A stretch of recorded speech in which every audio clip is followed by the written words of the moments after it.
Good morning, students.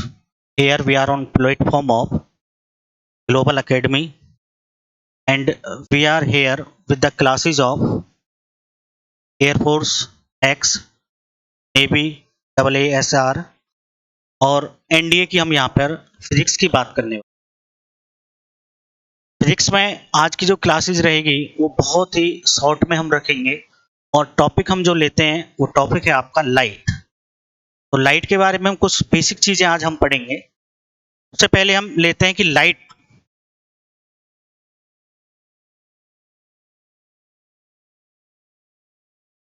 क्या चीज है। तो लाइट, यदि हम बेसिक की बात करें तो light is a form of energy which helps us to see the objects. मतलब लाइट एक प्रकार की एनर्जी होती है जो वस्तुओं को दिखाने के लिए हमारी मदद करती है। Light is a form of energy which helps us to see objects. Light is a form of energy which see object. ये तो बहुत ज्यादा बेसिक हो गया, आपने जो है बहुत छोटी क्लासेस में भी पढ़ा होगा। अब फर्दर पर हम बात करते हैं तो लाइट एक इलेक्ट्रोमैग्नेटिक वेव है। आपका एग्जाम में आ जाएगी light is A which wave, तो आपका आंसर रहेगा इलेक्ट्रोमैग्नेटिक वेव। अब बात आती है कि इलेक्ट्रोमैग्नेटिक वेव्स क्या होती है। इलेक्ट्रोमैग्नेटिक वेव्स जो वेव्स होती हैं वो बेसिकली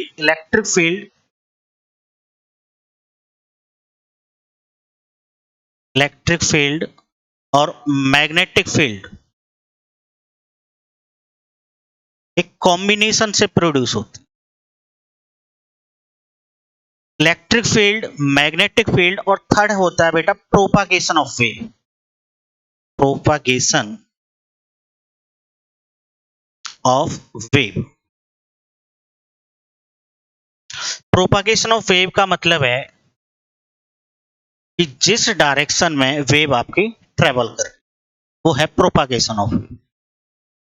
ये जो थ्री फैक्टर्स हैं ये तीनों के तीनों म्यूचुअली परपेंडिकुलर होते हैं। जैसे कि मैं आपको एक एग्जांपल से बताता हूं। ये मैंने हैंड लिया, ये जो मेरी फर्स्ट फिंगर है ये रिप्रेजेंट कर रही है किस चीज को, प्रोपागेशन ऑफ वेव। मतलब जिधर वेव आपकी ट्रेवल कर रही है, प्रोपागेट हो। इसको मैं मान लेता हूं इलेक्ट्रिक फील्ड और इसको मैं मान लेता हूं मैग्नेटिक फील्ड।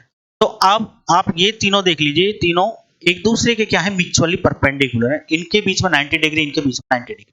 और जब ये वेव प्रोपागेट होती है ना तो ये इस तरह से जाती है, इस तरह से घूमती हुई आगे की तरफ। ठीक है, ये जो है ये आपका सेम डायरेक्शन में रहेगा, लेकिन जब किसी भी डायरेक्शन में जाएगी ये इस तरह से रोल होती हुई जाएगी 90 डिग्री पर। लगातार इनका जो म्यूचुअली परपेंडिकुलर है वो बना रही है। जो अब हम बात कर रहे थे इलेक्ट्रोमैग्नेटिक वेव्स की। इलेक्ट्रोमैग्नेटिक वेव्स की जो पहचान होती है, जैसे आपसे कोई पूछ ले what are the radio waves, ठीक है, हम डेली लाइफ में हम आपस में एक दूसरे को कॉल करते हैं किससे, नेम से। ऐसे ही नेम से हमारी पहचान होती है, ऐसी वेव्स जो होती है ना, वेव्स की पहचान की फ्रीक्वेंसी रेंज से होती है। किससे होती है, फ्रीक्वेंसी रेंज। Frequency range. दूसरा आप वेव लेंथ भी कह सकते हैं, वेव लेंथ। फ्रीक्वेंसी और वेव लेंथ ना एक दूसरे के रेसिप्रोकल होते हैं by this formula, mu is equal to C upon lambda. यानी कि म्यू और लैम्डा में कैसा रिलेशन आ गया, इनवर्सली प्रोपोर्शनल। किसी वेव की यदि फ्रीक्वेंसी ज्यादा है तो वेवलेंथ उसकी कम होगी, ये आपको याद रखना। बेसिकली जो इलेक्ट्रोमैग्नेटिक वेव्स हैं उनके कुछ टाइप हैं। टाइप मतलब इलेक्ट्रोमैग्नेटिक वेव्स अपने आप में एक बहुत बड़ा रीजन है। जैसे हम किसी स्टेट की बात कर लें तो उस एक स्टेट को एक आदमी नहीं चला सकता, तो उसमें क्या बना रखे हैं, डिस्ट्रिक्ट हैं, डिस्ट्रिक्ट वाइज उनको क्या किया हुआ है, डिवाइड किया हुआ है। या फिर हम एक सिंगल डिस्ट्रिक्ट की बात करें तो उसमें ब्लॉक बनाए हुए हैं। तो उसी तरीके से इलेक्ट्रोमैग्नेटिक वेव्स के भी कुछ पार्ट बना रखे हैं, और इसको याद करने का तरीका है, आप पहले लिखेंगे रमी, रमी, और यहां पे आप लिखोगे एक्स वाई। यहां पे आप क्या लिखोगे, एक्स वाई, रमी एक्स वाई। फिर हमारा बीच में क्या आता है, U V X Y. U V में ना वी को पहले राइट करो और यू को बाद में। अब इनका मैं फुल फॉर्म बताता हूं। आर का मतलब है रेडियो वेव्स,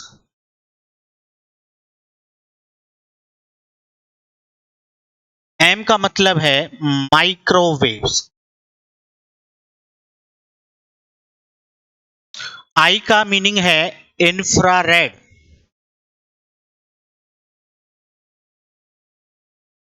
वेव्स, वी का मतलब है visible, visible waves, ultraviolet UV raise,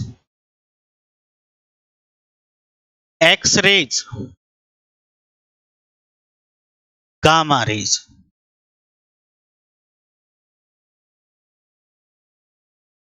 तो आप इस तरह से इलेक्ट्रोमैग्नेटिक वेव्स के स्पेक्ट्रम को लर्न कर सकते हैं।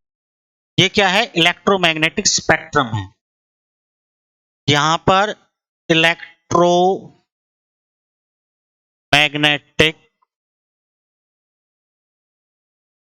वेव्स, मतलब इलेक्ट्रोमैग्नेटिक वेव्स अपने आप में स्टेट है, तो ये उसके डिस्ट्रिक्ट है। ये आप इस तरह से याद रखो। अब बात आती है, इनको जो हमने अरेंज किया हुआ है, ये इनकी फ्रीक्वेंसी रेंज और वेवलेंथ रेंज के हिसाब से क्या किया हुआ है, ऑर्डर में राइट किया हुआ। यदि हम इस तरह से आते हैं बेटा, अपवर्ड टू डाउनवर्ड आते हैं, तो हमारी फ्रीक्वेंसी रेंज इंक्रीज होती है। Frequency range increase, it means सबसे ज्यादा जो फ्रीक्वेंसी रेंज है वो किसकी है, गामा रेंज की है, और सबसे कम किसकी है, रेडियो वेव। आप इस तरह से आते, आपसे अब मैंने आपको देखो यहां पे बताया है कि फ्रीक्वेंसी और वेवलेंथ एक दूसरे का क्या है, इनवर्सली प्रोपोर्शनल है। जब इनवर्सली प्रोपोर्शनल है तो इसके हिसाब से इसकी फ्रीक्वेंसी रेंज सबसे ज्यादा ग्रेटर है, तो वेवलेंथ रेंज क्या होनी चाहिए, सबसे स्मॉलर होनी चाहिए। इट मींस हम डाउनवर्ड टू अपवर्ड जाते हैं तो वेवलेंथ रेंज हमारी इंक्रीज होगी, और वेवलेंथ को बेटा जी हम लैम्डा से राइट करते हैं। आप इस तरह से याद रखोगे। उसके बाद में जो ये वाला फॉर्मूला होता है ना, U equal to C upon lambda, यहां से मैं C की वैल्यू फाइंड करूं तो वो आपकी हो जाएगी क्या, म्यू लैम्डा। C का मतलब क्या है, वेलोसिटी, वेलोसिटी। इसका मतलब क्या है, फ्रीक्वेंसी, इनटू इसका मतलब क्या है, वेवलेंथ। कभी कोई न्यूमेरिकल आ जाए या फिर सीधा आपसे ये पूछ ले, भैया हमें रिलेशन बताइए between the velocity, frequency and wavelength, तो आपका ये वाला रिलेशन रहने वाला है।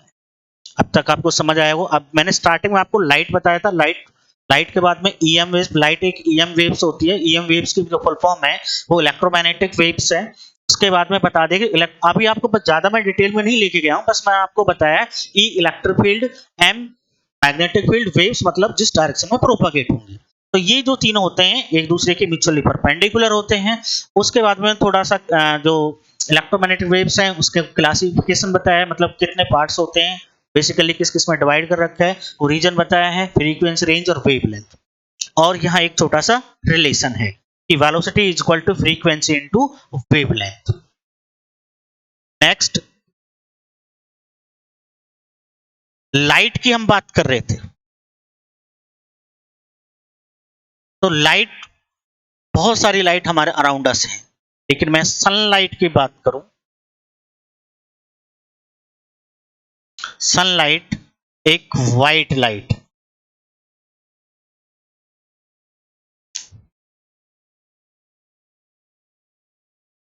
सनलाइट क्या है, एक वाइट लाइट, ठीक है। बाकी जब ये सनलाइट किसी ऑब्जेक्ट्स पर जाके फॉल करती है तो वहां पर क्या है, डिफरेंट डिफरेंट कलर्स आपको वहां देखने को मिलते हैं। व्हाइट लाइट जो होती है बेसिकली वो 7 कलर से मिलकर बनती है, कलर से 7 कलर्स, और 7 कलर्स को हम रिप्रेजेंट करते हैं विबग्योर से। Violet, indigo, blue, green, yellow, orange, red, इस तरह से। यहां पर भी ये जो बैंड ऑफ 7 कलर्स हम इसको बोलते हैं, मतलब band of 7 colours, band of 7 colours जो होता है ना उसको हम क्या कहते हैं, स्पेक्ट्रम कहते हैं। क्या कहते हैं, स्पेक्ट्रम। अब जो ये विबग्योर जो पैटर्न हमने बना रखा है, जो बैंड जो बना रखा है, ये भी ऐसे नहीं है हवा में बना दिया है, इसको भी हमने वेवलेंथ और फ्रीक्वेंसी रेंज के ऑर्डर के हिसाब से सेट किया हुआ है।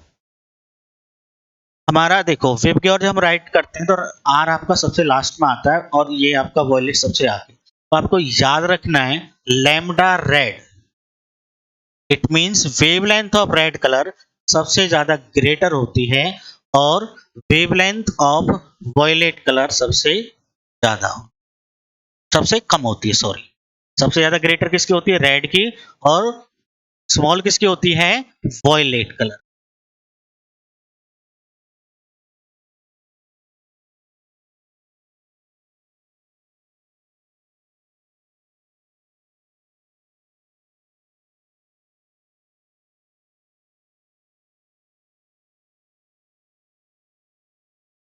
ये आपका था वॉयलेट, और उस हिसाब से आपको पता है ना फ्रीक्वेंसी के ऑर्डर के हिसाब से लिखे तो ये क्या हो जाएगा, रिवर्स हो जाएगा। क्या हो जाएगा, रिवर्स। अब ये आपको समझ आ गया, उसके बाद में अब बात करते हैं हम, एक फिनोमिना होता है जो लाइट पे ही डिपेंड करता है, जिसको हम कहते हैं reflection of light, reflection of light.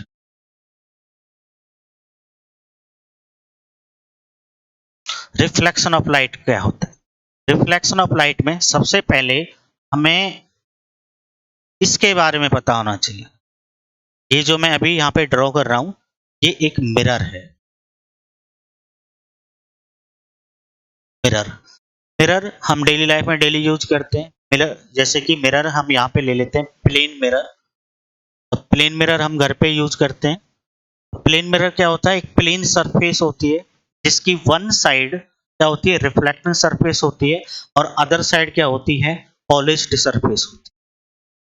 ठीक है, आपने देखा होगा जिधर साइड हम अपना फेस देखते हैं मिरर में, वहां उस सरफेस को कहते हैं रिफ्लेक्टिंग सरफेस, और उसकी जो बैक साइड होती है उधर क्या होता है, वो पॉलिश्ड पेंट हुआ हुआ होता है, उसको हम बोलते हैं प्लेन मिरर। अब रिफ्लेक्शन ऑफ लाइट को हम यहाँ पे पढ़ते हैं। तो आपने जैसे कि एक वॉल है, दीवार है, और आपके हाथ में एक बॉल है, गेंद, उसको आप उसकी तरफ क्या करते हो, थ्रो करते हो, तो क्या होगा, वॉल से स्ट्राइक करेगी, वापस आ जाएगी। सेम रिफ्लेक्शन ऑफ लाइट भी उसी की तरह है। यहां पर कोई लाइट है, लाइट यहां से इस तरह से आई और यहां से रिफ्लेक्ट होके ऐसे चली, तो ये जो फिनोमिना होता है इसी को कहते हैं रिफ्लेक्शन ऑफ लाइट, मतलब bouncing back of light through a surface into the same medium, मतलब लाइट का किसी सरफेस से टकराकर वापस उसी मीडियम में आ जाना, क्या कहलाता है, रिफ्लेक्शन ऑफ लाइट कहलाता है। क्लियर। तो डेफिनेशन की कोई ज्यादा नीड नहीं है, आप इसी से समझ जाओगे कि लाइट यहां से इंसिडेंट हुई, इस पॉइंट पे स्ट्राइक किया और यहां से रिफ्लेक्ट हो गई। जो ये रे होती है ना, आने वाली रे, उसको इंसिडेंट रे कहते हैं, इंसिडेंट रे। और जो यहां से वापस जाती है उसको बोलते हैं reflected ray.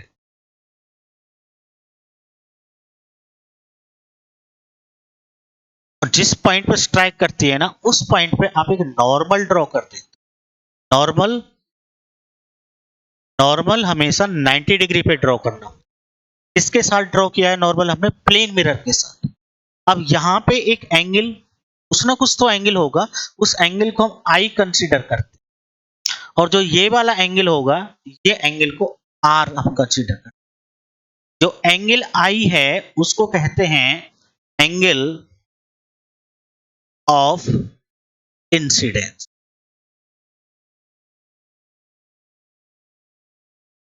Sorry, angle of incidence. और जो एंगल आर है उसको कहते हैं एंगल ऑफ रिफ्लेक्स।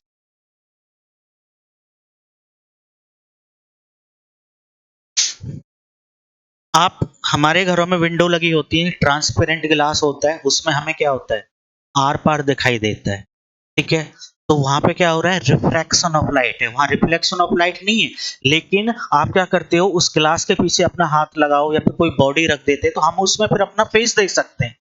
तो अब रिफ्रैक्शन नहीं हो रहा है, अब क्या हो रहा है, रिफ्लेक्शन हो रहा है। क्योंकि अब राइट लाइट जो है वो स्ट्राइक करके वापस आ रही है, तो हम अपने आप को देख पा रहे हैं। ठीक है, आई बात समझ। क्योंकि जब हमने उसके पीछे कोई को बॉडी यूज किया, पर हमने अपना हाथ लगाया है, तो अब वहां पे क्या है, लाइट जो उसमें से क्रॉस हो रही थी ना, पास हो रही थी, वो अब रुक गई। तो अब क्या हो रहा है, वहां पे रिफ्लेक्शन ऑफ लाइट हो रहा है। अब बात आती है लॉज। जो रिफ्लेक्शन ऑफ लाइट होता है ना, इसके दो लॉ होते हैं, टू लॉज होते हैं। पहला होता है angle I, sorry, angle I is equal to angle R. मतलब angle of incidence angle of reflection के इक्वल होगा। एंगल ऑफ इंसिडेंस इसके इक्वल होगा एंगल ऑफ रिफ्लेक्शन के। दूसरा, इस रे का क्या नाम है, इंसिडेंट रे। इंसिडेंट रे, इसका क्या नाम है, नॉर्मल। और थर्ड क्या है, reflected ray.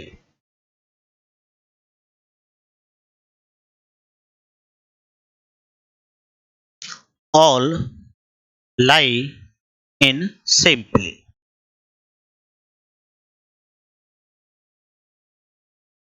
All lie in same plane. अब पहले आपको इसका मीनिंग बता। मान के चलो कि कोई रे 30 डिग्री पे इंसिडेंट हुई, 30 रे 30 डिग्री पर क्या हुई, इंसिडेंट हुई किसी सरफेस पर, तो क्या होगा, वो 30 डिग्री पर ही क्या होगा, रिफ्लेक्ट होगा।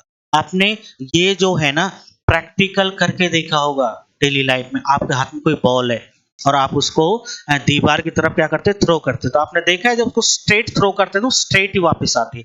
आप उस बॉल को थोड़ा सा इस तरह से थ्रो कर रहे हैं ना, तो वो कुछ ऊपर ऐसे इस तरह से आएगी। तो मतलब जब हमने उसको स्ट्रेट किया, तो स्ट्रेट करने का मतलब हम उसको नॉर्मली इंसिडेंट किया, तो नॉर्मली वो क्या हुई, रिफ्लेक्ट हुई। ठीक है, अब जब हम उसको थोड़ा सा डाउनवर्ड कर रहे हैं, तो क्या हो रहा है, कुछ ना कुछ एंगल बनेगा, एंगल ऑफ इंसिडेंस नॉर्मल के साथ में, तो उतना ही एंगल बना के वो ऊपर की तरफ से क्या होगी, रिफ्लेक्ट होगी। ठीक है, मान के चलिए कि एंगल ऑफ इंसिडेंस आपका 30 डिग्री है, तो 30 डिग्री पर ही क्या होगी, रिफ्लेक्ट होगी। 40 डिग्री है, मतलब जिस एंगल पे आप इंसिडेंट करोगे उसी एंगल पे क्या होगी, रिफ्लेक्ट होगी। दूसरा, कई बार ये क्वेश्चन आ जाता है कि when a ray incident on a plane mirror normally, then what will be the path of reflected ray. तो हम कहेंगे कि रिफ्लेक्टेड रे सेम पाथ को फॉलो करेगी जिस पाथ से वो आई थी। इसका मतलब ये है कि ये आपका मान के चलिए प्लेन मिरर है, ये आपकी इंसिडेंट रे है। ये क्या है, इंसिडेंट रे, आई रे। अब इस पॉइंट पे क्या किया, इसने हिट किया, हिट करने पे अब क्या होगा, रिफ्रैक्ट होके वापस ही जाएगी। नॉर्मल ड्रॉ करें तो क्या होगा, एंगल जीरो होगा दोनों के बीच में, तो 0 डिग्री पे इंसिडेंट हुई है और 0 डिग्री पे क्या होगी, मतलब 0 डिग्री यहाँ पे एंगल ऑफ इंसिडेंस है, तो 0 डिग्री क्या होगा, एंगल ऑफ रिफ्लेक्शन होगा। ठीक है, तो आप इस बात का भी ध्यान रखेंगे। तो रिफ्लेक्शन ऑफ लाइट में आप इतना ही याद रखेंगे कि होता क्या है, इसके क्या क्या लॉ हैं, और क्वेश्चन आ सकता है तो बस ये आ सकता है कि इतने डिग्री पे हमने इंसिडेंट किया तो इतने डिग्री पे रिफ्लेक्ट होगी। एक दूसरा है, हाँ इसका हम बात आपको बताते हैं, ये प्लेन जो वर्ड है, इस प्लेन का मतलब समझ रहे हो आप? इस प्लेन का मतलब है, जैसे आपको ये बोर्ड दिखाई दे रहा है ना, मैं बोर्ड को प्लेन कंसीडर कर लेता हूं। तो प्लेन मैंने कंसीडर कर लिया, तो मान के चलिए आपकी रे इस तरह से ही आएगी। मैंने, हाँ ये मेरे हाथ में जो पेन है ना, मैं इसको ऐसे रख देता हूँ, ऐसे रख देता हूँ, किसी भी मतलब लेटा के इस पे रखता हूँ। लेटा के जब मैं इस पे रखूंगा तो उसका मतलब है लाई इन सेम प्लेन। हम लोग कहते हैं कि वो बॉडी जो है उसी प्लेन में लाई करती है। मैं इसको इस तरह से रख देता हूं तो मैं कहूंगा कि ये वाला जो पेन है प्लेन के परपेंडिकुलर, ठीक है, प्लेन के क्या है, परपेंडिकुलर है। इसका मतलब ये है कि रे आपकी इस तरह से आई है ना, इस तरह से इंसिडेंट हुई है, तो इस तरह से ही क्या होगी, रिफ्लेक्ट होगी। इस तरह से ही क्या होगी, रिफ्लेक्ट होगी, आपको याद रखना। इस तरह से ही ये क्या होगी, रिफ्लेक्ट होगी। ये आपको बिल्कुल याद रखना। ऐसे नहीं है कि ये रे इस तरह से आई बिल्कुल और ये यहां से ऐसे चली गई जैसे मैंने पेन पकड़ा, नहीं, ये इस तरह से ही वापस से। तो इसका मतलब होता है सेम प्लेन, मतलब उसी प्लेन में क्या कर रहे हैं, लाई कर।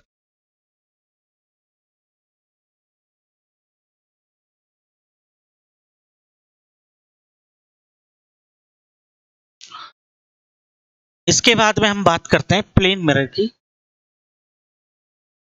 प्लेन मिरर हम जो घर पे यूज करते हैं वो प्लेन मिरर ही होता है। उसमें जो इमेज बनती है ना वो सेम साइज की बनती है, सेम साइज की बनती है।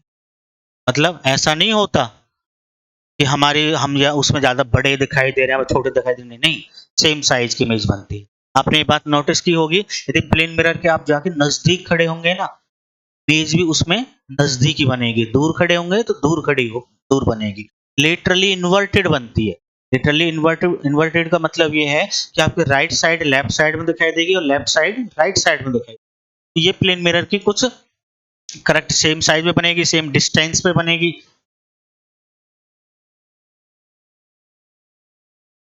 लेटरली इन्वर्टेड बनेगी, लेटरली इन्वर्टेड। लेटरली इन्वर्टेड का मतलब तो आप समझे होंगे ना कि राइट साइड लेफ्ट साइड में और लेफ्ट साइड राइट साइड में आपको नजर आएगी। अब मान के चलिए कि आपके पास में टू प्लेन मिरर है, टू प्लेन मिरर है, दो प्लेन मिरर हमने एक दूसरे के साथ में theta is equal to 90 degree पे प्लेस किए हुए हैं। मतलब इस तरह से हैं दो प्लेन मिरर, ये भी प्लेन मिरर है, ये प्लेन मिरर, और आप यहां खड़े हो जाते हैं, कोई ऑब्जेक्ट। अब आपसे पूछ लेता है कि बताइए कितनी इमेज बनेंगी, नंबर ऑफ इमेजेस बता दीजिए। तो फॉर्मूला होता है n is equal to 360 by theta. n is equal to 360 by theta, theta कितना, 90, डिवाइड करने पे क्या आ गया, 4। याद रखना कभी भी हमारा जो आंसर है वो E1 में नहीं आएगा, तो हमें क्या करना है, इसमें से 1 माइनस कर। कितना आ गया, 3, 3 ऑड है ना, तो 3 इमेज बनेंगी। कितनी इमेज बनेंगी, 3 इमेज हमारी बनेंगी। आप ये भले ही प्रैक्टिकल करके देख लेना, किसी जिम में या फिर डांस रूम में प्लेन मिरर लगे होते हैं, तो वहां पर यही होता है।